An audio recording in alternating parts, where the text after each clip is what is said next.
Hi everyone, very good morning to all of you and you are most welcome. Welcome to Selection Target. सभी लोग live आ जाएं और session को please like और share ज़रूर कर दीजिएगा। और जैसा कि आप लोगों की डिमांड थी कि सर टॉप 50 या टॉप 60 या 100 जितने भी रूल्स हैं वो एक बार प्रैक्टिस करवा दीजिए।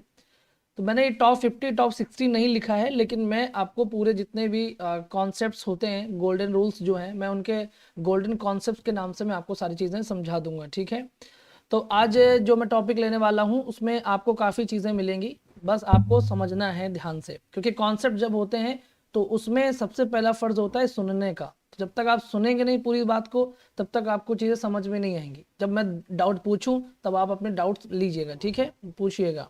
तो चलिए शुरू करते हैं। हमारे बीच है MK यादव, दिवाकर सिंह, रोशनी, हिना, प्रियांशी, नितिन, पूजा, नवनिहाल, रोहित, MK यादव और शालिनी, राधा, करुणा, महजबीन। चलिए संध्या, सभी को very very good morning. Ritu Chaudhary, ठीक है। तो चलिए शुरू करते हैं। क्या है, गोल्डन कॉन्सेप्ट्स हैं और बहुत ही ध्यान से सुनिएगा, ठीक है। चलिए सना, सोनम, प्रियांशु, काफ़ी बच्चे, गुड मॉर्निंग। पियाली, हिना खान। तो शुरू करते हैं। बाकी बच्चे धीमे धीमे जुड़ेंगे ही, ठीक है, बाकी बच्चे जुड़ेंगे ही धीरे धीरे करके, अभी आ रहे हैं। चलिए, गॉड ब्लेस यू मैजबीन। हाँ, उमा, प्रिया सिंह, रविंद्र गौतम, शिल्पा सिंह, सब बच्चे आ रहे हैं। चलिए जुड़ी आइए, फिर जुड़ी आने दीजिए, 1 मिनट का टाइम देते हैं। सब कुछ ठीक है, तैयारी बढ़िया चल रही है, कोई परेशानी कोई दिक्कत बताएं। चलिए बिल्कुल, प्रमोद कुमार बताएं कोई दिक्कत। शुभांगी सिंह, रश्मि, हिमानी सिंह। देखिए शुरू करते हैं, ठीक है। देखिए सबसे बड़ा जो इंपॉर्टेंट टॉपिक है वो आता है आइडेंटिफिकेशन ऑफ नाउन। नाउन को लेकर के, मतलब मैं नाउन से ही शुरू कर रहा हूँ ताकि चीज़ें सीक्वेंस में रहें। ऐसा नहीं कि कुछ भी पढ़ा देंगे तो फिर आपको फिर वही डिस्टर्बेंस होगा। तो मैंने जनरली आपको बताया है कि नाउन होता क्या है। मैंने जब डिटेल क्लासेस पढ़ाई थी तो मैंने वहाँ पर नाउन को बहुत एक्सप्लेन किया है। देखिए चीज़ें आपको लग रहा है, लेकिन आपको बहुत सारी चीज़ें एकदम नहीं मिलेंगी, ठीक है। चलिए, गुड मॉर्निंग चिंकू। हाँ, बात समझ में आ रही है। तो देखिए ध्यान से सुनिएगा पहले। तो देखिए जैसे मैंने आपको नाउन के बारे में कहा था, एक खास बात कि नाउन जो होता है वो किसी भी वस्तु का, किसी भी व्यक्ति का, किसी भी स्थान का, किसी भी जानवर का जो नाम होता है वो नाम नाउन कहलाता है। अब कंफ्यूजन कहाँ क्रिएट होता है कि बच्चों से कह दो गुरुजी काऊ क्या है, तो काऊ एक नाउन है, लेकिन नाउन के अंदर भी तो बहुत सारे आप वो देखते हैं ना, डिवाइड देखते हैं कि proper noun, common noun, collective noun, material noun, abstract noun, बहुत सारी चीजें आप देखते हैं। तो काऊ क्या है? काऊ एक कॉमन नाउन है, सिंपल सी बात है। अब काऊ का नाम हमने कोई रख दिया, रख लेते हैं लोग काऊ का नाम, तो जो नाम रख देते हैं वो प्रॉपर नाउन हो जाता है। तो हमें ये चीज़ें तो हमें पता है बहुत अच्छी तरीके से, ये बहुत सारी चीज़ें आपको मैं पहले ही पढ़ा चुका हूँ। अब प्रॉब्लम, मतलब जो प्रॉब्लम बनती है वो बनती है ग्रामेटिकल स्टेटस को लेकर के, कि सर कैसे हम ग्रामेटिकल स्टेटस में नाउन को पहचाने। तो उसके लिए आपको जानना पड़ेगा कि नाउन बिहेव कैसे कैसे करता है। तो यहाँ पर मैं आज आपको बताने वाला हूँ कि नाउन का बिहेवियर क्या है। और बिहेवियर ये है कि नाउन सबसे पहले बिहेव करता है सब्जेक्ट की तरह। बात समझिएगा, नाउन बिहेव करता है सब्जेक्ट की तरह या फिर सब्जेक्ट कॉम्प्लीमेंट की तरह। यानी किसी भी सेंटेंस का जो सब्जेक्ट होगा वो, देखिए नाउन और प्रोनाउन दोनों सब्जेक्ट होते हैं, लेकिन चूंकि हम नाउन की बात कर रहे हैं तो बार बार मैं प्रोनाउन बोल करके कंफ्यूज नहीं करूंगा, ठीक है। लेकिन आपको बस इतना जरूर बता दे रहा हूं कि नाउन हो या बेटा प्रोनाउन हो, दोनों क्या होते हैं, दोनों ही सब्जेक्ट या ऑब्जेक्ट की तरह बिहेव करते हैं। पर टॉपिक चूंकि मैंने नाउन से लिया तो नाउन को ध्यान से समझेंगे। तो नाउन बिहेव करता है, किसी भी सेंटेंस का जो सब्जेक्ट होगा वो नाउन होगा, ठीक है। और सब्जेक्ट कॉम्प्लीमेंट भी क्या होता है, नाउन होता है। किसी भी सेंटेंस में जो ऑब्जेक्ट आता है वो नाउन होगा, या आप कह सकते हैं प्रोनाउन भी हो सकता है। ऑब्जेक्ट कॉम्प्लीमेंट भी क्या होगा, नाउन होगा या प्रोनाउन होगा। प्रीपोजिशन के बाद हमेशा प्रीपोजिशन का ऑब्जेक्ट आता है, तो ऑब्जेक्ट आने का मतलब ही है कि नाउन आएगा या प्रोनाउन आएगा। जीरंड क्या होता है, नाउन होता है, ये सिर्फ नाउन ही होता है। और इन्फिनेटिव क्या होता है, ये नाउन ही होता है। लेकिन इनके बिहेवियर को समझना कैसे है, ठीक है। बात समझ में आ गई। अब देखिएगा, अब बच्चे पूछेंगे सर सब्जेक्ट और सब्जेक्ट कॉम्प्लीमेंट क्या होता है, तो वही चीजें मैं सीक्वेंस में समझाऊंगा, बस केयरफुली सुनिएगा आप लोग, ठीक है। चलिए बिल्कुल, समर सिंह प्रणाम। अब देखिए मेरी बात समझिएगा, मैंने कुछ भी कहा, मैंने कहा Ram is a good boy. तो भाई राम क्या है, राम क्या है, राम सब्जेक्ट है, ये तो सब जानते हैं, इसमें कौन सी नई बात हो गई। क्या ये सब्जेक्ट है, इसमें कोई दिक्कत नहीं किसी को। अब यदि मैं राम के बारे में कह दूं कि राम ठीक है, अब यहाँ पर राम सब्जेक्ट हो गया, तो और भी सेंटेंस बना सकते हैं, बट रुकिए जरा, मैंने कहा राम सब्जेक्ट हो गया, तो बॉय क्या हो गया बताएं जरा। अगर आपसे कोई पूछे कि बॉय क्या है, तो बॉय एक नाउन है कि नहीं है, बताएं जरा, बॉय क्या है, नाउन है कि नहीं है, बिल्कुल है। और जब बॉय एक नाउन है तो यही बॉय को हम क्या कहेंगे, सब्जेक्ट कॉम्प्लीमेंट कहेंगे। क्या कहेंगे, सब्जेक्ट कॉम्प्लीमेंट कहेंगे। तो पहला मैंने आपको सब्जेक्ट बताया और उसका सब्जेक्ट कॉम्प्लीमेंट भी बताया। अब होता क्या है वो समझिए, राम ही तो वो लड़का है जो अच्छा है, और जो लड़का है वही तो राम है। यानी कि राम सब्जेक्ट कॉम्प्लीमेंट उसे कहते हैं जब सब्जेक्ट इक्वल टू कॉम्प्लीमेंट हो जाए, तो वही क्या कहलाता है, सब्जेक्ट कॉम्प्लीमेंट कहलाता है। यानी कि जो आपका सब्जेक्ट है वही आपका कॉम्प्लीमेंट है, जो कॉम्प्लीमेंट है वही आपका सब्जेक्ट है। जैसे मैंने कहा राम, तो बॉय कौन है, राम है, जिसकी हम अच्छाई की बात कर रहे हैं। और जो बॉय है वही राम, देखिए राम ही बॉय है, बॉय ही राम है, सिंपल सी बात है। तो ये क्या हो जाएगा, आपका सब्जेक्ट कॉम्प्लीमेंट हो जाएगा। बात समझ में आ गई। अब मैंने कहा, मान लीजिए मैंने कहा ही इज अ डॉक्टर, मैंने ही इसलिए लिखा क्योंकि प्रोनाउन है ये, तो बच्चे प्रोनाउन को लेकर के कंफ्यूज होंगे, तो मैंने कहा वो भी बता दूं मैं। तो भले ये प्रोनाउन है, लेकिन ही क्या है, डॉक्टर है, और डॉक्टर क्या है, ही है। अब ही कोई भी व्यक्ति हो सकता है, किसी का भी नाम हो सकता है, क्योंकि प्रोनाउन करता क्या है, नाउन को रिप्लेस करता है। तो हम यहाँ पर कोई व्यक्ति हमने माना नहीं, तो हमने ही मान लिया। तो ही आपका डॉक्टर है और डॉक्टर ही आपका ही है, तो यहाँ पर डॉक्टर क्या हो जाएगा, क्या हो जाएगा, कॉम्प्लीमेंट हो जाएगा। ठीक है, क्योंकि सब्जेक्ट को ही रिप्लेस कर रहा है, यानी सब्जेक्ट के बारे में एडिशनल इंफॉर्मेशन दे रहा है, तो इसको हम क्या बोलेंगे, सब्जेक्ट का कॉम्प्लीमेंट बोलेंगे। बात समझ में आ गई, सब्जेक्ट का कॉम्प्लीमेंट होना, और सब्जेक्ट और एक अपोजिशन होता है, केस इन अपोजिशन, जो मैंने आपको पढ़ाया था। जैसे मैं कह दूं, ऊपर लिख रहा हूं मैंने कहा राम, ठीक है, द डॉक्टर, ठीक है, the doctor of my city, ऐसे लिख दिया मान लीजिए। फिर आगे मैंने कुछ और लिख दिया, तो यहां पर द डॉक्टर ऑफ सिटी क्या हो गया, यानी ये हो गया, इसको बोलेंगे केस इन अपोजिशन बोलेंगे, इसको कॉम्प्लीमेंट नहीं बोलेंगे, इसको बोलेंगे केस इन अपोजिशन। ठीक है, क्योंकि ये राम के बारे में ही है, राम के बारे में जो एडिशनल जानकारी, तो राम के जस्ट बगल में, तो उसको बोलते हैं केस इन अपोजिशन बोलते हैं। बात समझ में आ रही कि नहीं आ रही, पहले कॉम्प्लीमेंट समझ लीजिए, तभी ये चीजें समझ में आएंगी आपको। अब मैं कुछ आगे बढ़ता हूं, यहां समझ में नहीं आएगा, यहां थोड़े एग्जाम्पल्स लिखे हैं तो आसानी से समझ में आएंगे, आपको साफ साफ दिखाई देगा। जैसे मैंने कहा Sheela is the talented dancer, तो अगर पूछा जाए शीला क्या है, तो ये नाउन है जो कि सब्जेक्ट है आपका। इज क्या है, तो यहां पर इज आपका मेन वर्ब है। याद रखिएगा कि इज जो होता है, यानी जो बी की फॉर्म्स होती हैं, वो मेन वर्ब का काम भी करती हैं और हेल्पिंग वर्ब का भी काम करती हैं।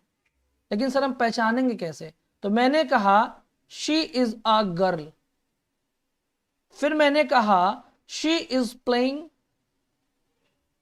अ गेम, मैंने कह दिया। तो बेटा यहां पर इज क्या है, मेन वर्ब है, यहां पर इज क्या है, हेल्पिंग वर्ब है। जब दो वर्ब दी रहती हैं, जब दो वर्ब होती हैं, तो पहली वर्ब हेल्पिंग वर्ब होती है और दूसरी वर्ब मेन वर्ब होती है। तो यहां पर एक वर्ब आपका प्लेइंग भी है, तो ये आपकी मेन वर्ब है, और इस क्या है, हेल्पिंग वर्ब है। याद रखिएगा कि जो मेन वर्ब होती हैं, जैसे कि यहां पर आप प्लेइंग देख रहे हैं, तो ये आपको समझ में आ गई कि जब दो वर्ब होंगी तो मेन वर्ब होगी एक और एक होगी हेल्पिंग वर्ब। ठीक है, और जब सिर्फ एक ही वर्ब है तो ये आपकी मेन वर्ब ही हो जाएगी। बात समझ में आ गई। अब मैंने कहा दूसरी चीज कि Sheela is a talented dancer, तो डांसर कौन है, तो जो शीला है वही आपकी डांसर है। इसका मतलब ये हो गया कि जो डांसर शब्द है ये क्या है, सब्जेक्ट कॉम्प्लीमेंट है। क्या है, सब्जेक्ट कॉम्प्लीमेंट है। मैंने कहा राधा इज ए डॉक्टर, और अच्छा पूछ ले टैलेंटेड क्या है, तो टैलेंटेड तो आपका एडजेक्टिव हो गया, क्योंकि नाउन, ये शीला डांसर क्या है तो नाउन ही, भले वो सब्जेक्ट कॉम्प्लीमेंट है बट है तो नाउन, और नाउन को क्वालिफाई करने वाला ये क्या होता है, एडजेक्टिव होता है। और ए क्या है, यहां पर आर्टिकल है। ठीक है, बात समझ में आ गई। अब मैंने कहा कि राधा इज अ डॉक्टर, तो राधा ही तो डॉक्टर है, राधा जो है वो ही डॉक्टर है। तो डॉक्टर है तो डॉक्टर ही राधा है, राधा ही डॉक्टर है, तो डॉक्टर क्या हो गया, नाउन जरूर है बट है क्या, सब्जेक्ट कॉम्प्लीमेंट है ये। और राधा क्या है, राधा सब्जेक्ट है, और सब्जेक्ट के बारे में ही बता रहे हैं कि राधा डॉक्टर है, तो सब्जेक्ट कॉम्प्लीमेंट हो गया। क्योंकि जब ऑब्जेक्ट के बारे में बताएंगे तो वो ऑब्जेक्ट कॉम्प्लीमेंट होगा। बात समझ में आ रही है? अब मैंने कहा he is an intelligent student, तो जो ही है ये क्या है? प्रोनाउन है, लेकिन है तो सब्जेक्ट की तरह बिहेव कर रहा है। तो स्टूडेंट क्या है? ये नाउन है, लेकिन ये है क्या? कॉम्प्लीमेंट है। किसका कॉम्प्लीमेंट है? सब्जेक्ट का। सब्जेक्ट क्या है? ही। तो ही तो जो ही है, ही कोई भी हो सकता है, तो ही तो स्टूडेंट है, और स्टूडेंट ही वो ही है। इंटेलिजेंट क्या है? एडजेक्टिव है।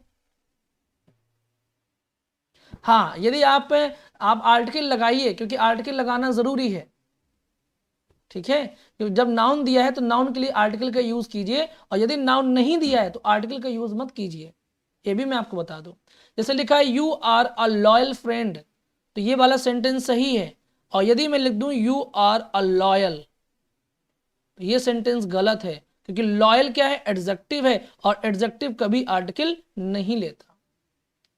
और यदि एडजेक्टिव आर्टिकल लेता है, जैसे मैंने कहा द रिच, है ना, द पुअर, तो वो क्या करते हैं? वो नाउन की तरह बिहेव करते हैं, ठीक है? लेकिन याद रखिएगा, वो एक अलग मैटर हो गया। कैसे मैटर हो गया? क्योंकि वहां पर आपको कुछ शब्द सिखाए जाते हैं, द रिच, द पुअर, है ना, द मतलब हैव्स नॉट, ये सब आपको मैंने पढ़ाए भी हैं पेड क्लासेस में, फ्री में भी पढ़ाया है। सर प्लीज, क्या इस सेंटेंस में ए एडवर्ब? ए एडवर्ब क्यों होगा? ए तो आर्टिकल होता है, तो ए एडवर्ब कैसे हो सकता है रवि? है ना, ए एडवर्ब नहीं है। बात समझ में आ गया? तो यहां पर देखिए, फ्रेंड क्या है? फ्रेंड आपका सब्जेक्ट कॉम्प्लीमेंट है, यू के बारे में ही बता रहा है, तो ये बात ध्यान रखिएगा। तो उम्मीद है कि सब्जेक्ट कॉम्प्लीमेंट तो क्लियर हो गया होगा। यदि सब्जेक्ट के बारे में ही कोई एडिशनल जानकारी दी जा रही है, यानी वही सब्जेक्ट जो है वही आपका कॉम्प्लीमेंट बन रहा है, तो वो बन जाता है सब्जेक्ट कॉम्प्लीमेंट बन जाता है। ये बात आपको क्लियर हो गई होगी, ठीक है? बात समझ में आ गया? आर्टिकल हमेशा नाउन के लिए ही आता है और किसी के लिए नहीं आता, ये बात दिमाग में बैठा लेनी है। अब बात करते हैं, दूसरी स्लाइड में चलते हैं। मैंने कहा I can make him a better person. अब देखिए, ये जो बेटर पर्सन बनने जा रहा है, यानी जो ये पर्सन बनने जा रहा है, यानी आई कैन, मैं उसको एक बेहतर इंसान बना सकता हूं। तो ये पूछा जाए कि पर्सन क्या है, तो है तो नाउन, ठीक है, नाउन है।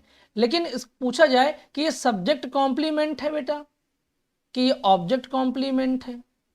यदि आपसे ये पूछा जाए तो आप इसका क्या आंसर करेंगे?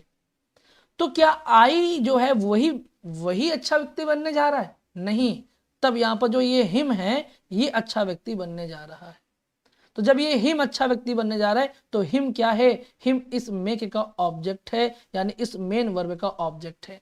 कैन क्या है? कैन हेल्पिंग वर्ब है, और मेक क्या है? मेन वर्ब है, और मेन वर्ब का ऑब्जेक्ट क्या है? हिम है, और हिम जो है वो एक अच्छा व्यक्ति बनने जा रहा है। तो अब इस पर्सन को हम बोलेंगे ऑब्जेक्ट कॉम्प्लीमेंट बोलेंगे, सब्जेक्ट कॉम्प्लीमेंट नहीं बोलेंगे, क्योंकि ये सब्जेक्ट के बारे में नहीं बता रहा है, अब ये ऑब्जेक्ट के बारे में बता रहा है। और यहां पर बेटर क्या है? तो बेटर क्या है? यहां पर एडजेक्टिव है, ठीक है। ए क्या है? आर्टिकल है। क्लियर हो गई बात?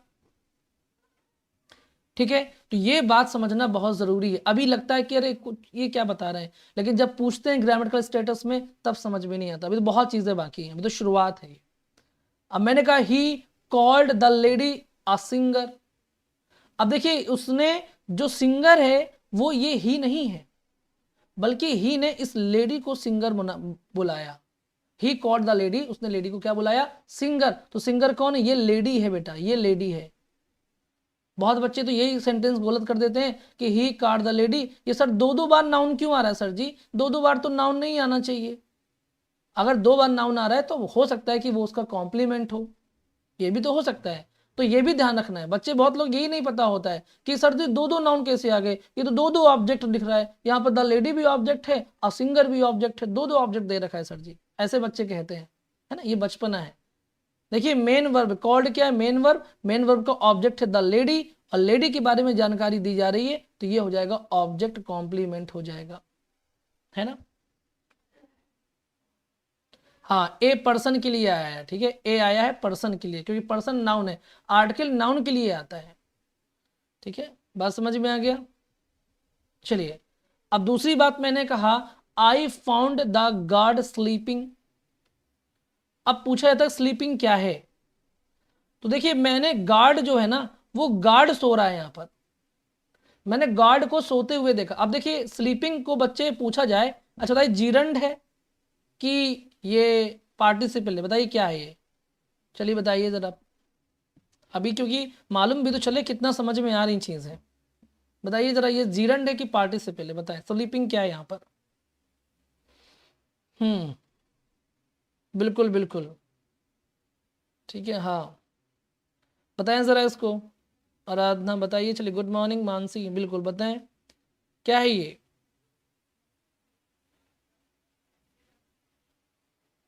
अब देखिए यहाँ पर ये कह रहे हैं जीरंड है, सब जीरंड बोलने लग गए। रवि कह रहे हैं पार्टिसिपल है, मतलब आपको अभी तक क्लियर नहीं हुआ, ठीक है, अभी तक आपको क्लियर नहीं हुआ।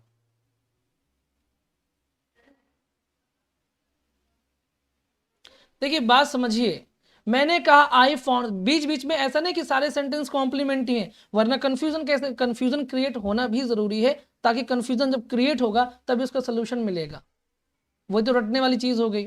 अब मैंने कहा I found the guard sleeping, और स्लीपिंग मतलब मैंने कहा क्या, सोते हुए।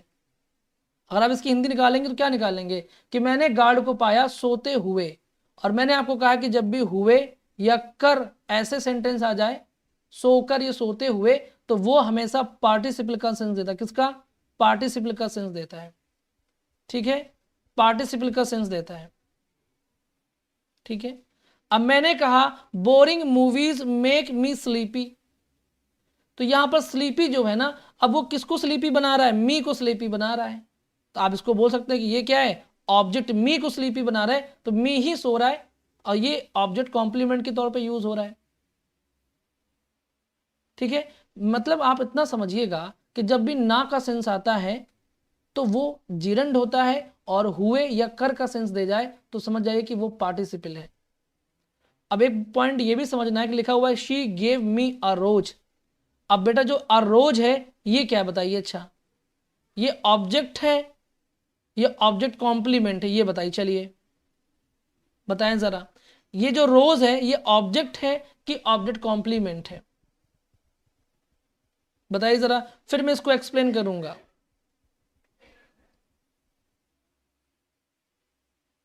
ठीक है, अब इसको मुझे बताइए कि रोज यहां पर क्या ऑब्जेक्ट है कि ऑब्जेक्ट कॉम्प्लीमेंट है। बिल्कुल बिल्कुल, ठीक है, 99% जो है वो हुए या कर आ जाए तो वो हमेशा पार्टिसिपल होता है। चलिए बताइए क्या होगा इसके बाद। चलिए बिल्कुल, आशुतोष मिश्रा प्रणाम स्वीकार है, हाँ सर। चलिए यहाँ पर ऑब्जेक्ट क्या है, ऑब्जेक्ट है, ठीक है। अब देखिए यहां पर बात समझिएगा, देखिए अब यहां पर चीज आपको क्या समझना है वो समझते हैं पहले, ठीक है, सारी बातों को छोड़ के यहां पर ये समझिए कि यहां पर गेव क्या है, मेन वर्ब है, और मेन वर्ब के बाद में मी क्या है, मी आपका है इनडायरेक्ट ऑब्जेक्ट है, क्या है, इनडायरेक्ट ऑब्जेक्ट है, और रोज यहां पर क्या है, डायरेक्ट ऑब्जेक्ट है। बच्चे गलती क्या करते हैं कि मेन वर्ब के बाद सोचते हैं कि जो पहले आ जाए वो डायरेक्ट ऑब्जेक्ट हो जाएगा, जो बाद में आ जाए वो इनडायरेक्ट ऑब्जेक्ट हो जाएगा, लेकिन ऐसा नहीं होता, ऐसा नहीं होता। ये देखना होता है कि जो वर्ब दी हुई है उस वर्ब का सबसे पहला प्रभाव किस पर पड़ रहा है, वो दे रहा है गेव, शी गेव मी अ रोज, ठीक है। यदि मैं मी को हटा दूं तो बनता है शी गेव अ रोज, उसने एक रोज दिया, तो यहां पर रोज लग गया तो सेंटेंस कंप्लीट सेंस दे रहा है, शी गेव अ रोज, उसने एक रोज दिया, उसने एक गुलाब दिया। लेकिन यदि रोज को मैं हटा दूं, लिख दूं शी गेव मी, उसने मुझे दिया, क्या दिया, थप्पड़ दिया, गाली दी, क्या दी, क्लियर हुआ, नहीं क्लियर हुआ ना। तो मी के होने के बावजूद भी हमें पूरा मीनिंग क्लियर नहीं हो पा रहा है, इसीलिए कहा जाता है कि जो पर्सन होते हैं, जो पर्सन होते हैं वो क्या होते हैं, वो आपके ऑब्जेक्ट होते हैं, मतलब कि वो कौन से ऑब्जेक्ट होते हैं, वो इनडायरेक्ट ऑब्जेक्ट होते हैं। यानी यदि ये सेंटेंस में नहीं है भाई, जैसे वर्ब क्या आपकी यहां पर क्या है, गिव, ठीक है, यहां पर क्या है, गेव क्या है, मेन वर्ब है, तो देने का काम क्या है, रोज दिया जाएगा ना, आप मी को तो उठा के देंगे नहीं किसी को, तो आप रोज देंगे तो सीधा इंपैक्ट पड़ रहा है गुलाब पर, तो ये आपका डायरेक्ट ऑब्जेक्ट होगा, और मी जो पर्सन होगा वो आपका इनडायरेक्ट ऑब्जेक्ट होगा, ठीक है। और एक चीज ये भी बता दूं कि जैसे व्हाट का आंसर आया, तो जो व्हाट का आंसर होता है वो आपका होता है डायरेक्ट ऑब्जेक्ट होता है, और जो व्हाट का आंसर होगा वो कोई ना कोई वस्तु जरूर होगी, ठीक है, तो वो डायरेक्ट ऑब्जेक्ट होता है। और जो हुम का आंसर होता है, हुम, वो हमेशा इनडायरेक्ट ऑब्जेक्ट होता है। व्हाट का आंसर डायरेक्ट ऑब्जेक्ट और हुम का आंसर इनडायरेक्ट ऑब्जेक्ट होता है, ये बात ध्यान रखिएगा, ठीक है। हाँ बिल्कुल बिल्कुल नीरू, ठीक है, सोते हुए उसने देखिए मुझे सोना यहाँ पर जो स्लीपी है ना, ये बता रहा है एडजेक्टिव वाला काम कर रहा है, ठीक है। Boring movies make me sleepy, जैसे make me happy, make me sleepy, तो ये एडजेक्टिव की तरह काम कर रहा है। किसकी तरह काम कर रहा है? तो मैं ये बता रहा हूँ कि हर एक कॉम्प्लीमेंट, यहाँ पर मी जो है वो सो गया है, तो सोता हुआ कौन है? मी है, तो मी का ऑब्जेक्ट हो गया ये, मतलब इसका मूवीज से कोई लेना देना नहीं स्लीपी का, कहने का मतलब ये है। तो ये मी का लेना देना है इससे, इसका मूवी से कोई लेना देना नहीं है, मी का है, ठीक है। तो ये एडजेक्टिव है, जैसे होता है ना कि उसने मुझे हैप्पी किया, दुखी किया, स्लीपी किया, है ना, ये सारी चीजें होती हैं। बात समझ में आ गई? चलिए बताएं क्लियर हुआ कि नहीं क्लियर हुआ? तो मैंने आपको दो चीजें समझाई अभी अभी। मैंने आपको समझाया कि सब्जेक्ट क्या होता है और सब्जेक्ट कॉम्प्लीमेंट क्या होता है, ठीक है। और अभी मैंने आपको समझाया कि ऑब्जेक्ट क्या होता है और आपका ऑब्जेक्ट कॉम्प्लीमेंट क्या होता है। कहने का मतलब ये है कि यदि सब्जेक्ट के बारे में एडिशनल जानकारी दे दी जाए तो वो सब्जेक्ट का कॉम्प्लीमेंट होता है, और यदि ऑब्जेक्ट सब्जेक्ट इक्वल टू मिल जाए तो सब्जेक्ट कॉम्प्लीमेंट, और ऑब्जेक्ट के बारे में कोई जानकारी मिल जाए तो वो ऑब्जेक्ट कॉम्प्लीमेंट होता है। इतनी सी बात आपको याद रखनी है, ठीक है। बस इतनी सी बात है, और कुछ भी इसमें बहुत लॉजिक नहीं लगाना है। और ग्रामर में चीज़ें क्लियर करने के लिए ना बहुत सारी चीज़ें होती हैं, वही मैं पेड बैच में कर भी रहा हूँ, मैं पढ़ा भी रहा हूँ इतना डीपली। जो एलटी का बैच चल रहा है वो अपने आप में एक देखिएगा एक इतिहास रचेगा, इसमें कोई डाउट नहीं है। इतना डीप मैं उसमें पढ़ा रहा हूँ क्योंकि वहाँ कोई डिस्टर्बेंस नहीं होता है ना। पब्लिक क्लास में हर तरह के बच्चे होते हैं, अपनी अपनी बात कहते हैं, लेकिन पेड क्लास में क्या होता है, हमें अपनी बात कहने का मौका मिलता है, और वही बच्चों के लिए हेल्पफुल होता है, ठीक है। समझ में आ गई बात? अब इसकी बात है कि ही है, जैसे एक और सेंटेंस देखिए। अब जो नाउन बिहेव करता है, तो मैंने आपको कहा था कि जो नाउन बिहेव करता है उसका बिहेवियर एक और है, वो है कि वो प्रीपोजिशन के बाद में क्या आता है? नाउन आता है। क्योंकि प्रीपोजिशन को चाहिए हमेशा एक ऑब्जेक्ट चाहिए, और ऑब्जेक्ट क्या हो सकता है? नाउन हो सकता है या प्रोनाउन हो सकता है। तो प्रोनाउन तो हम यहाँ पर लेंगे नहीं, तो हम नाउन को, क्योंकि नाउन का टॉपिक है तो नाउन की बात कर रहे हैं, ठीक है। हाँ बिल्कुल महजबीन, है ना। जिन्होंने नहीं ज्योति, वो ऑब्जेक्ट कॉम्प्लीमेंट कैसे हो गया? वही तो मैंने सेंटेंस रख के पूछा था आप लोगों से। यहाँ पर मैंने सेंटेंस इसलिए दिया कि हर ऑब्जेक्ट के बाद में दिया गया शब्द ऑब्जेक्ट कॉम्प्लीमेंट नहीं होता, इसीलिए मैंने कुछ एग्जांपल्स कॉम्प्लीमेंट के दिए और कुछ एग्जांपल्स में ये बताने की कोशिश की कि ये आपका डायरेक्ट ऑब्जेक्ट है और मी आपका इनडायरेक्ट ऑब्जेक्ट है, ये बताया मैंने, ठीक है। बात समझ में आ गई? आशुतोष गुरुदेव केवीएस का भी सिलेबस, केवीएस में ग्रामर जितनी अगर हेल्प करती है उतनी अगर मैं पढ़ा रहा हूँ, देख लीजिए मैंने सब कुछ पढ़ाया है, सारे टॉपिक कंप्लीट किए हैं। तो आपको लग रहा हो तो फिर आप देख लीजिएगा अपने हिसाब से। मैंने अभी तक केवीएस का सिलेबस किसी के पास हो मुझे सेंड कर दीजिएगा, ठीक है, मैं फुर्सत में देख लूंगा, अभी तक मैं बिजी था थोड़ा सा। अब देखिएगा, हाँ बिल्कुल आशा सिंह, एलटी का बैच अपने आप में अलग ही है। हाँ ये तो है। अब देखिए मैंने कहा he has deep sympathy for him, sorry for Meena. तो फॉर यहाँ पर क्या है? प्रीपोजिशन आप जानते हैं। तो मीना यहाँ पर क्या है? तो प्रीपोजिशन का ऑब्जेक्ट है, तो ये क्या हो जाएगा?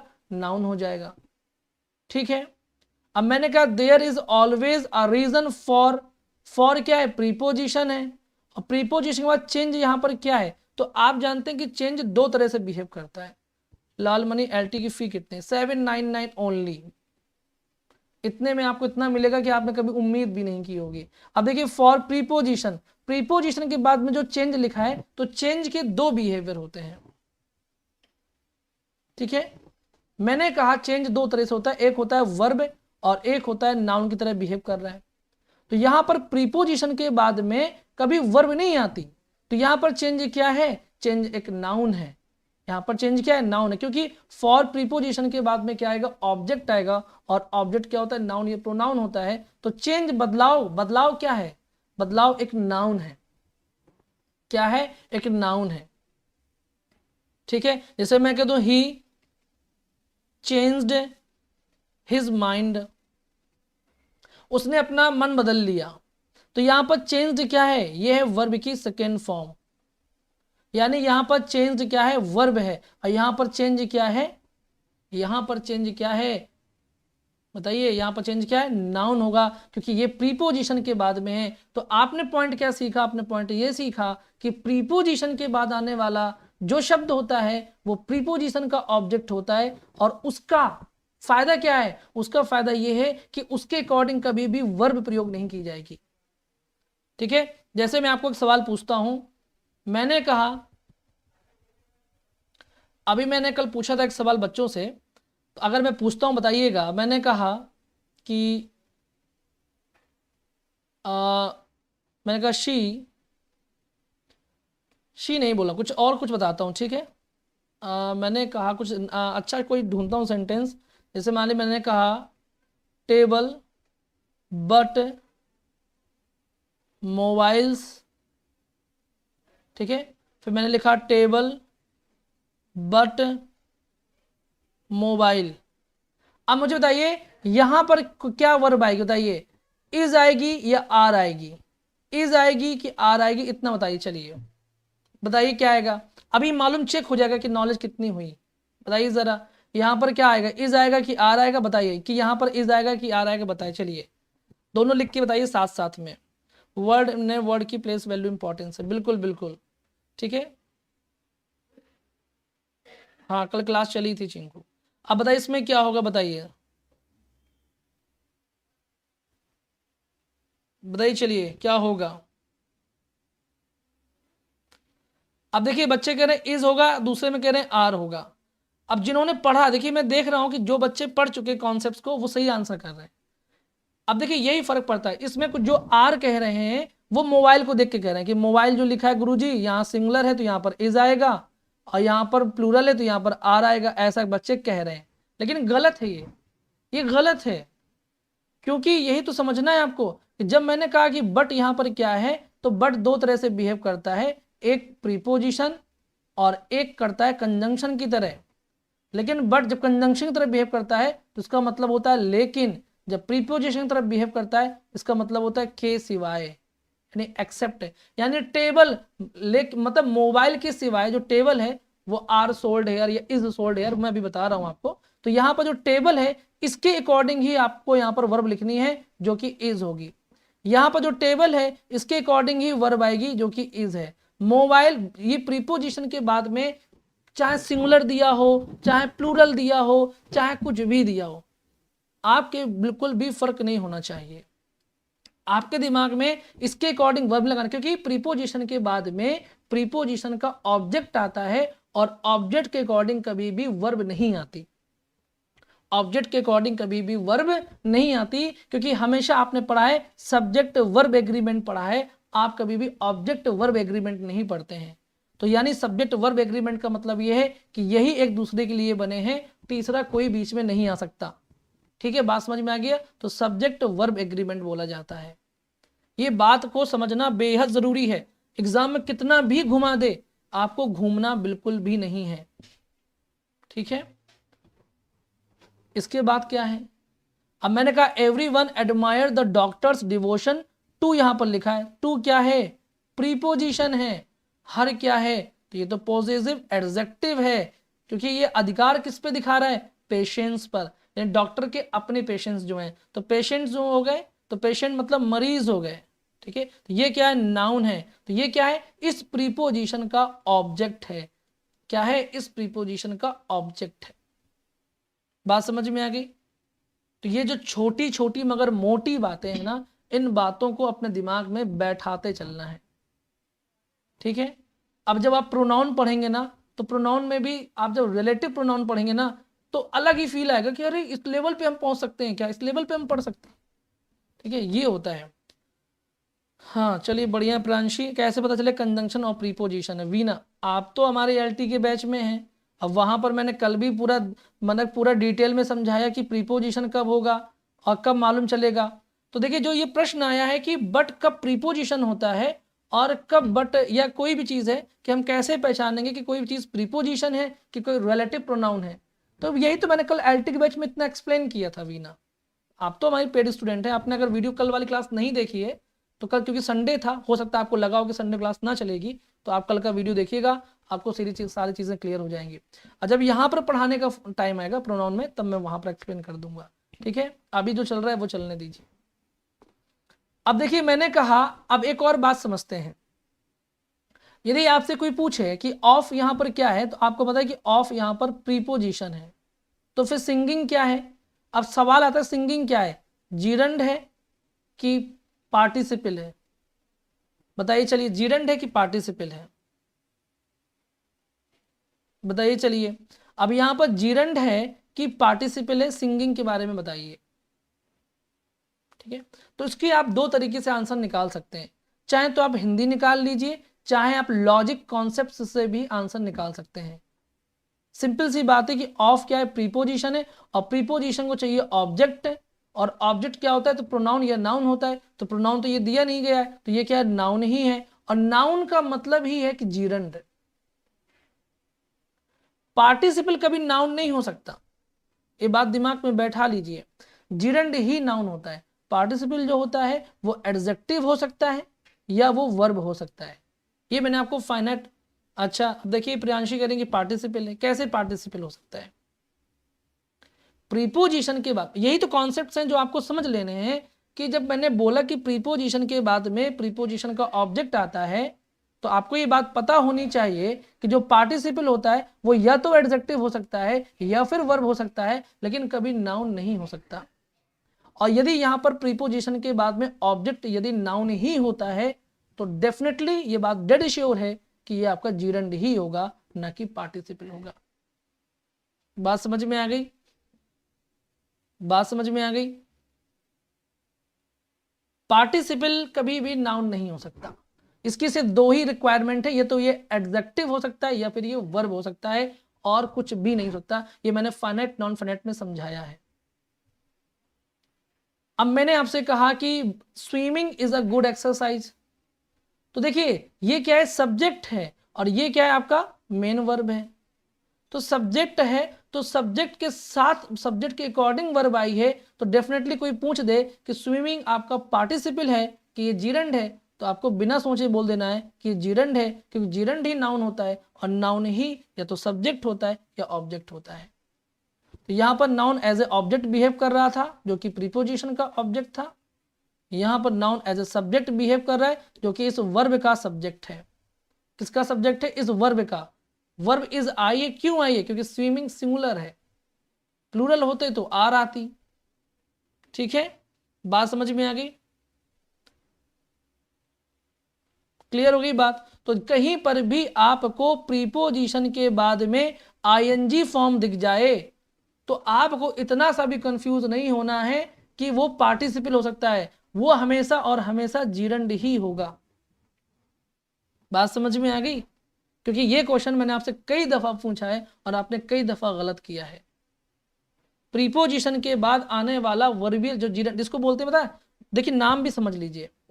जैसे मैंने कहा कि सिंगिंग लिखा है, सिंगिंग वर्ब भी हो सकता है कि she is singing a song.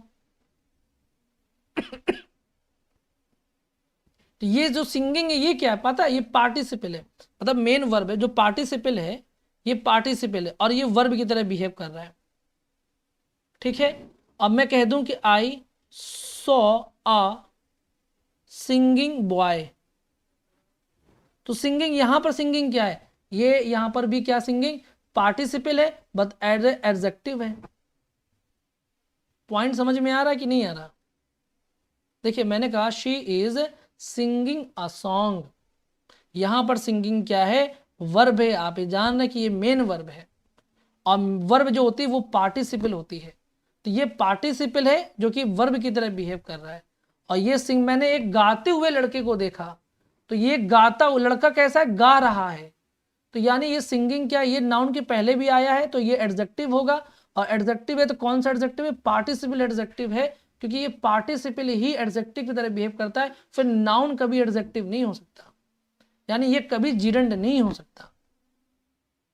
तब आपको ये दिमाग नहीं लगाना है कि आर्टिकल के बाद में लिखा है तो जीरंड हो जाएगा, कभी भूल करके भी ऐसी गलती मत कीजिएगा, है ना, भूले से भी भूल नहीं करना है। ये बात समझ में आ गई। अब देखिएगा एक और मजेदार बात बताऊं आपको, यदि इतना क्लियर हो गया ना तो आपको एक मजेदार बात बताता हूं मैं। लिखा है कि Bobby is an expert in changing tyres. अब कोई आपसे पूछ दे कि चेंजिंग क्या है, बताइए चलिए, जीरंड है कि पार्टिसिपल है? चलिए बताइए जरा, अब बताइए। अब मुझे देखना है कि आप लोगों को समझ में आ रहा है कि नहीं आ रहा एक्चुअली में। चलिए बताइए। अब आराम से पढ़ना है, कॉन्सेप्ट क्लास में मैंने सब कुछ पढ़ा चुका हूँ। कॉन्सेप्ट क्लास में मैं आराम से पढ़ाऊंगा, इत्मीनान से पढ़ाऊंगा, कोई जल्दीबाजी मुझे नहीं करनी है। 2 रूल समझिए, लेकिन ऐसे समझिए दिमाग में बैठ जाए, ठीक है? बताइए चलिए क्या होगा। हाँ बिल्कुल बिल्कुल बिल्कुल बिल्कुल वीना।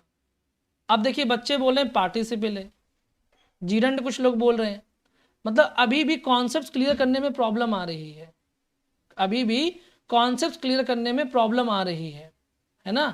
अभी भी आप लोग देखिए, एक चीज होता है विश्वास, और जब विश्वास बनता है वो बनता है कि जो हमने पढ़ा है वो सही पढ़ा है। हमें पहले अपनी पढ़ाई पे विश्वास होना चाहिए, तब आप अपने आंसर पे विश्वास करेंगे। लेकिन यदि पढ़ाई पे विश्वास जो है वो अगर डाउन हो रहा है तो फिर आप आंसर में भी विश्वास नहीं करेंगे। अभी अभी मैंने आपको समझाया कि प्रीपोजिशन के बाद में आईएनजी दिख जाए तो वो जीरंड होता है, फिर भी पार्टिसिपल लगाए जा रहे हैं। टायर क्या अपने आप से बदलता है? क्या टायर के गुण हो सकते हैं कि टायर बदल रहा है? कोई गिरगिट है क्या वो जो अपने रंग बदल लेगा? बताइए जरा। जब मैंने कह दिया कि प्रीपोजिशन के बाद आईएनजी आ जाए वो जीरंड होता है, तो इस पढ़ाई पे विश्वास क्यों नहीं है आपको? ये यदि वो विश्वास है तो इसमें आप पार्टिसिपल में कंफ्यूज क्यों हो गए? अरे टायर बदलना, बदलना, ना ना ना ना है, नाना करते प्यार तुम्ही से कर बैठे, फिर भी नहीं समझ पा रहे ना। टायर बदलना, बॉबी जो है वो टायर बदलने में एक्सपर्ट है, बदलने में। तो ने आ रहा है कि नानी ने कुछ भी आ जाए, नानी ने आ जाए तो समझ जाइए कि वो जीरंड ही है। इतना बताने के बावजूद भी इतना कंफ्यूजन, सिर्फ अपनी पढ़ाई पर विश्वास का ना होना है ना? चलिए बात समझ में आ गई। अब मैंने कहा writing is an exchange of ideas, तो क्योंकि ये वर्ब है और वर्ब के पहले में सब्जेक्ट चाहिए होता है, तो सब्जेक्ट जो है डेफिनेटली क्या हो जाएगा? जीरंड हो जाएगा। अब ये पार्टिसिपल नहीं हो सकता, सिंपल सी बात। ठीक है, समझ में आ गई। अब गलती होगी क्या? अब भी गलती होगी? बताइए जरा। अच्छा मुझे अभी मैंने लिखा था, अच्छा एक चीज और करता हूं, क्लियर करता हूं और क्लियर करता हूं। मैंने ये लिखा था ना, कंफ्यूज ये हो गया, मैंने कहा आई सॉ, सॉरी यहां लिखता हूं I saw a singing boy. मैं इससे कंपैरिजन कर देता हूं। देखिए यहां पर जो, अरे यार मैं, एक मिनट रुकिएगा जरा। मैंने कहा I saw a singing boy. अब देखिए यहां पर नाउन है, यहां पर भी नाउन है, यहां पर चेंजिंग है, यहां पर भी आईएनजी है, यहां पर ये एडजेक्टिव है यानी कि पार्टिसिपल है, लेकिन यहां पर चेंजिंग जीरंड है जो कि ये भी नाउन की तरह बिहेव कर रहा है। अब बात ये समझना है आपको बेटा कि ये प्रीपोजिशन दिया है, लेकिन क्या इस सिंगिंग के पहले प्रीपोजिशन है? बताइए जरा, क्या इसके पहले प्रीपोजिशन है? सर कभी कभी पार्टिसिपल, सर और सब्जेक्ट कभी पार्टिसिपल नहीं हो सकता, नहीं हो सकता, ठीक है? पार्टिसिपल कभी सब्जेक्ट नहीं हो सकता, लेकिन ये एक एब्सोल्यूट फ्रेज के रूप में आता है बस, ठीक है? फ्रेज के रूप में आ सकता है, बट सब्जेक्ट के रूप में नहीं आ सकता। कि जब पार्टिसिपल वर्ब, देखिए यही तो होता है, ये प्रश्न आया ही क्यों दिमाग में, जब आपको पता है कि पार्टिसिपल केवल एडजेक्टिव या वर्ब होता है, तो ये मन में प्रश्न ही नहीं आना चाहिए। क्योंकि सब्जेक्ट तो कौन हो सकता है? सब्जेक्ट तो वही हो सकता है जो नाउन होगा, और नाउन सिर्फ जीरंड हो सकता है। सिंपल सी बात है।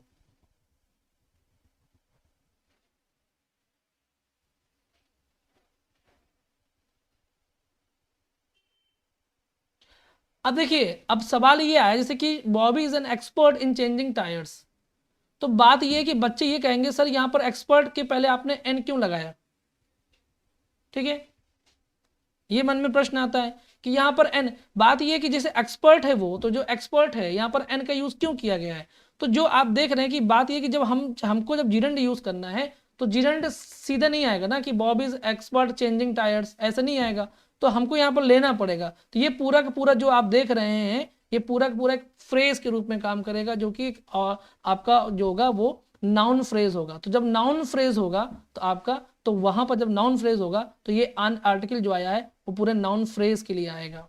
ठीक है, फ्रेज, क्योंकि नाउन फ्रेज के रूप में भी तो बिहेव करता है ना, मतलब फ्रेज तो कई तरह होते हैं, नाउन भी होता है, आपके आपके प्रीपोजिशनल फ्रेज भी होते हैं, एडजेक्टिवल फ्रेज भी होते हैं, तो फ्रेज की तरह बिहेव कर रहा है यहाँ पर।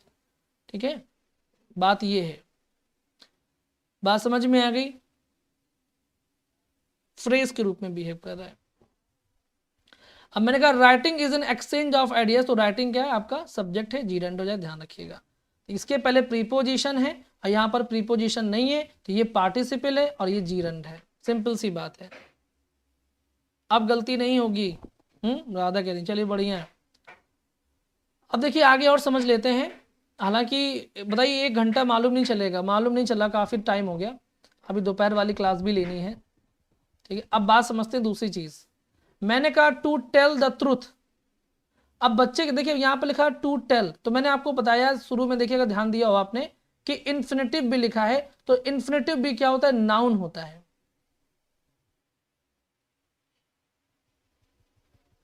हाँ, फ्रेज के लिए आर्टिकल आता है, क्यों, बिल्कुल आ सकता है ना। करवा चुका हूँ अर्चना त्रिपाठी, इस पर प्रैक्टिस हो चुकी है, जीरंड और ये सब पढ़ाया मैंने फाइनेट और नॉन फाइनेट में, एक बार उसका वीडियो देखिएगा, उसमें सारी चीजें करवा चुके हैं। चलिए ठीक है, अब एक इन्फिनेटिव बचा, तो लास्ट है, उसको समझ लेते हैं इन्फिनेटिव को भी, बस इसके बाद फिर नहीं पढ़ाते।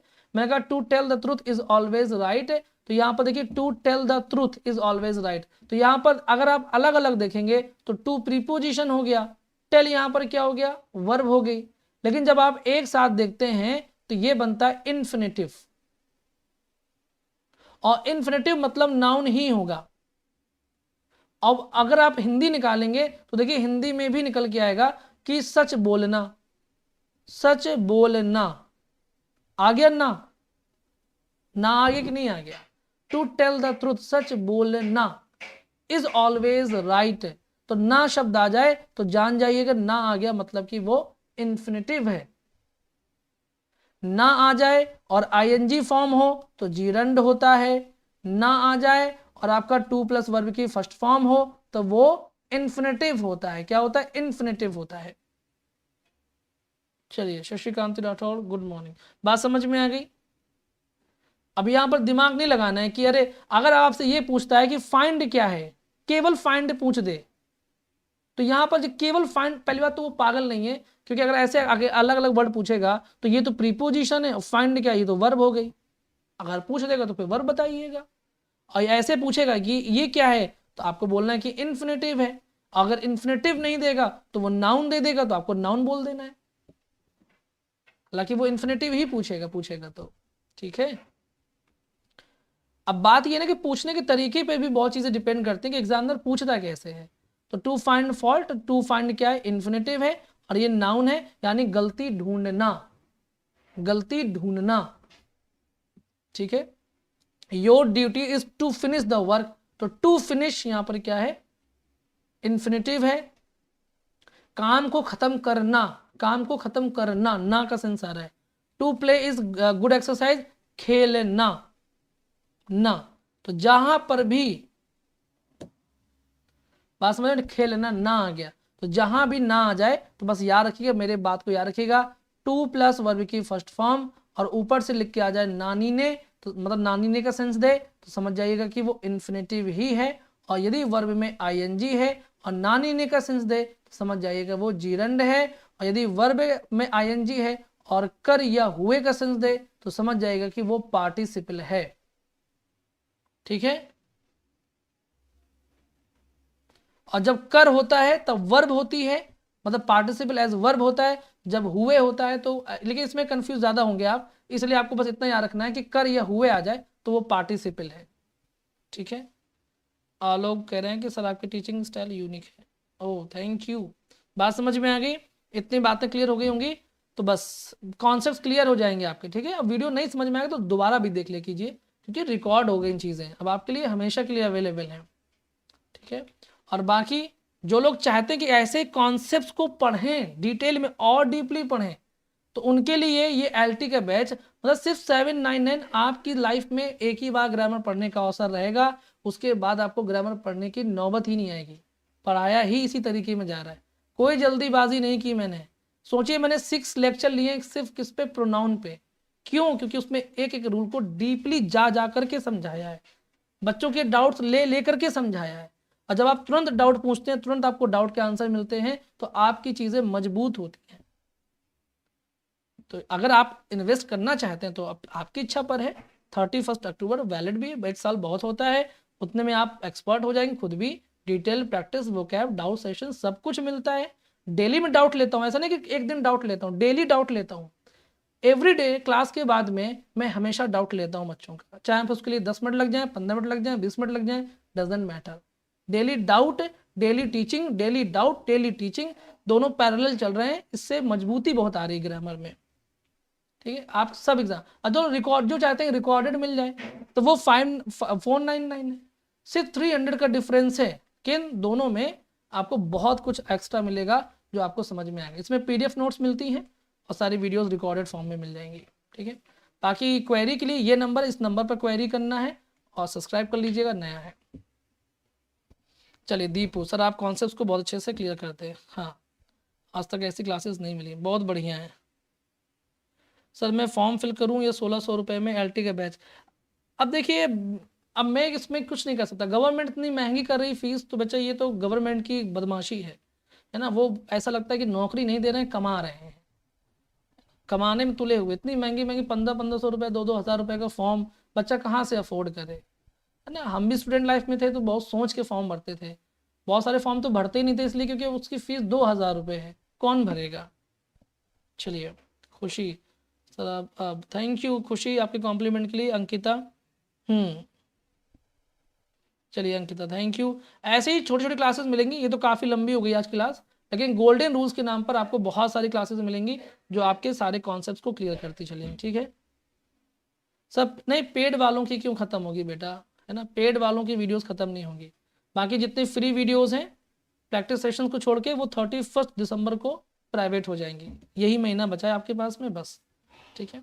लेकिन आपको और डीपली डिटेल में पढ़ना है तो एलटी का बैच आपके लिए, मुझे इतना पता है कि वरदान साबित होगा। अब मैंने जो कुछ भी मैं बोलता हूँ, मैं अपने कमिटमेंट का पक्का हूँ, जो कह दिया सो कह दिया, उसके लिए कितनी भी मेहनत करनी पड़े उसके पीछे मैं नहीं हटता, ये बच्चे जानते हैं। और बहुत लॉयल रहकर मैं पढ़ाता हूँ, ठीक है। मैं बहुत वो एडवर्टाइजमेंट ये सब चीज़ों में विश्वास नहीं करता। मेरा मकसद है, अगर हम अच्छा काम कर रहे हैं, बच्चे अप्रिशिएट कर रहे हैं, तो वही हमारे लिए सबसे बड़े कॉम्प्लीमेंट है। चलिए कोई बात नहीं, सारे फॉर्म भरने की आवश्यकता भी नहीं है, एक चीज़ पे पकड़ के चलिए और उस पर एग्ज़ाम दीजिए, सिलेक्शन लीजिए। 20 फॉर्म भरने से नौकरियां नहीं मिलती। चलिए ठीक है, कोई बात नहीं नितिन।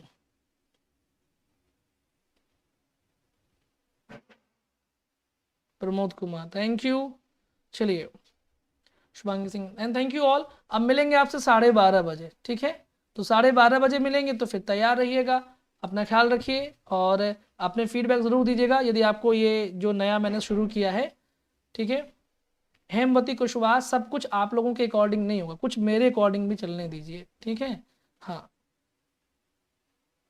चलिए, एलटी आने के बाद ही अगर बैच लेना है उमा, तो फिर आपको रिकॉर्डेड वीडियोस ही मिलेंगी, ठीक है। चलिए थैंक यू शिल्पा। हाँ बिल्कुल प्रीति सिंह, आज से ही शुरू हुआ है एलटी के बैच में। अभी प्रोनाउन खत्म किया मैंने, आज उसकी प्रैक्टिस होगी बढ़िया तरीके से। मैंने एलटी और टीजीटी दोनों लिया, बिल्कुल पूजा सिंह, है ना, हेल्पफुल है भाई, कोई बहुत चार्ज नहीं है। सिस्टम भी तो चलाना है, अगर आप लोग जिम्मेदारी ले लेंगे सर आपका सारा खर्चा सारी चीज़ें हम उठा लेंगे, तो मैं फ्री पढ़ा डालूंगा, मुझे क्या पड़ी हुई है। मैं किसी की नौकरी तो करता नहीं हूँ कि मुझे सैलरी मिल रही है। तो जो आप लोग पढ़ते हैं, जो आप लोग पे करते हैं, बस वही मेरी सैलरी है, मान के चलता हूँ मैं, ठीक है, सिंपल सी बात है।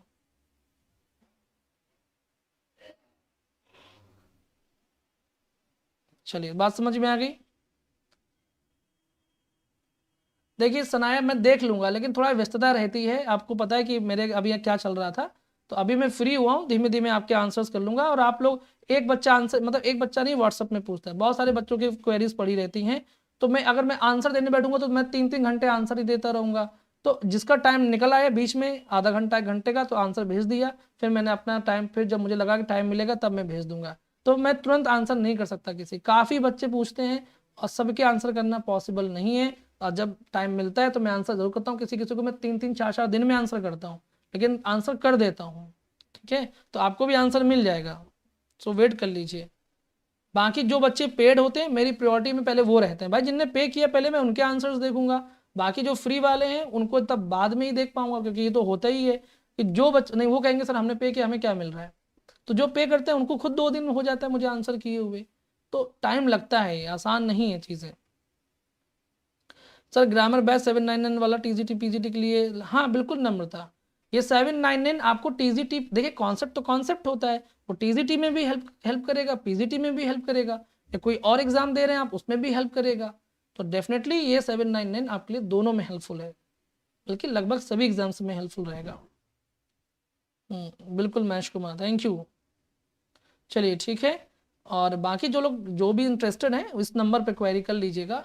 और अब मैं विदा लूँ, वरना मैं क्लास नहीं ले पाऊंगा 12:30, मतलब उसमें टाइम लगता है बनाने में, है ना, वो पीपीटी बनाने में बहुत मुश्किल काम भी है, और आज मिसलेनियस टाइप होगा तो जाहिर सी बात है टाइम लगेगा। वर्बल जीरंड का मतलब ही यही होता है कहना, जो नाउन की तरह बिहेव करता है, जो जीरंड होता है उसी को वर्बल जीरंड बोलते हैं, क्योंकि वो वर्ब से बनता है, सिंग से सिंगिंग बना है, तो सिंग मीन्स गाना, वर्ब हो गई, सिंगिंग जीरंड बन गया तो वो सिंगिंग हो गई, यानी कि वो वर्बल नाउन हो गया। ठीक है, चलिए कोई बात नहीं, अब सपने में भी डांट लगा रहे, बढ़िया है। ठीक है, चलिए विशाखा, निधि, पूजा, ठीक है, चलिए अब मिलते हैं। हाँ sir, what will do in noon, miscellaneous, चलिए प्रणाम Rakesh, okay guys, bye and take care, वरना ऐसी बात होती रहेगी। ठीक है, मिलते हैं 12:30 बजे, ठीक है, ज़्यादा लोग आइएगा, मज़ा आएगा, बाय एंड टेक केयर।